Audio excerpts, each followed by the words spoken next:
একবার হলো বাসায় এভাবে চিকেন রান্না করবেন, আর এভাবে চিকেন রান্না করে আপনি নিজেই অবাক হয়ে যাবেন যে এতটা টেস্টি আর এতটাই আম্মি। জাস্ট লুকটা দেখুন কতটাই আম্মি। ইট ওয়াজ সো গুড ফুড। সবার সাথে আজকে শেয়ার করব। সবাইকে আসসালামু আলাইকুম। এখানে আমি 6 পিস হচ্ছে পাকিস্তানি মুরগি সেটা নিয়ে নিচ্ছি।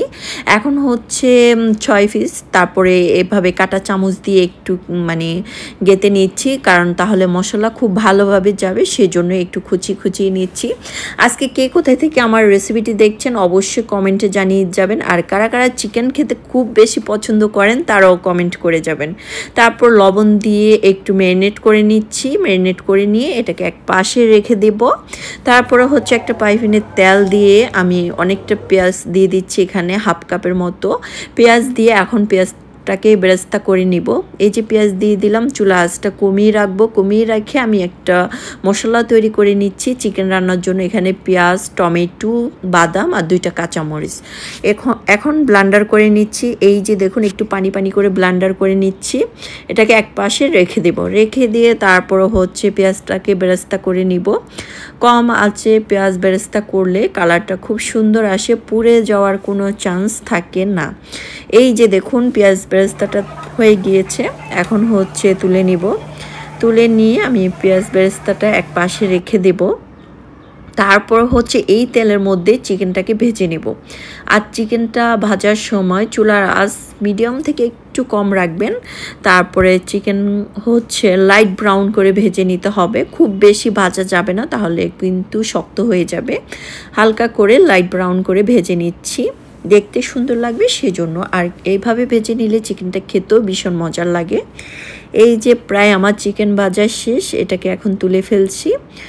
এই চিকেন রান্না করতে খুব বেশি একটা সময় লাগে না, জাস্ট 10 মিনিটের মতোই লাগবে। তারপর একটা কড়াইতে সামান্য একটু তেল দিয়ে দিলাম। তারপর হচ্ছে এখানে দিয়ে দিচ্ছি লং, এলাচ, দারচিনি, তেজপাতা দিয়ে দিচ্ছি। এখন একটু ফ্রাই হওয়ার পর দিয়ে দিচ্ছি পেঁয়াজ কুচি। তারপর পেঁয়াজটাকে সফট করে একটু ভেজে নিব। মনে হচ্ছে তেল খুব কম দিয়ে ফেলছি, কোনো সমস্যা নেই। যেই চিকেনটা ভাজছিলাম সেই তেলটা এখানে অ্যাড করে দেব।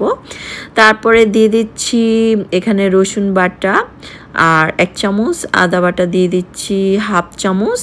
তারপরে হচ্ছে যেই মশলাটা আমি ব্লেন্ডার করে রেখেছিলাম সেটা দিয়ে দিচ্ছি।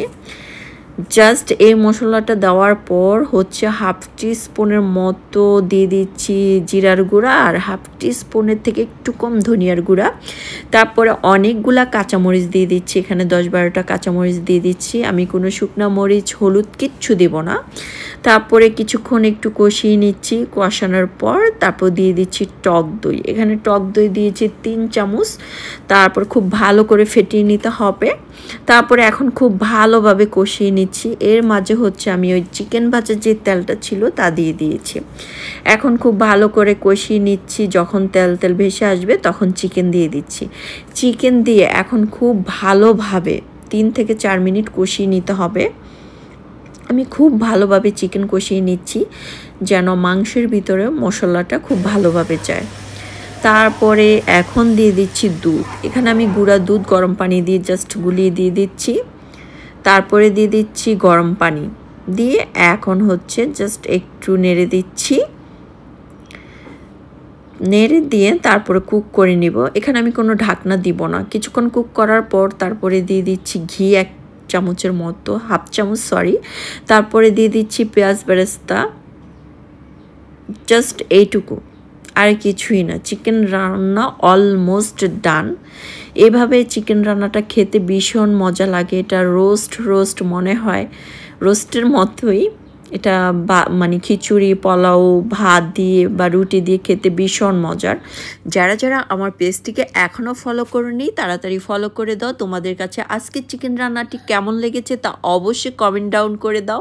আর যারা চিকেন অনেক বেশি পছন্দ করো বা যারা খেতে পছন্দ করে তাদের ট্যাগ দিতে পারো। সবাই অনেক বেশি ভালো থাকবে। আল্লাহ হাফেজ।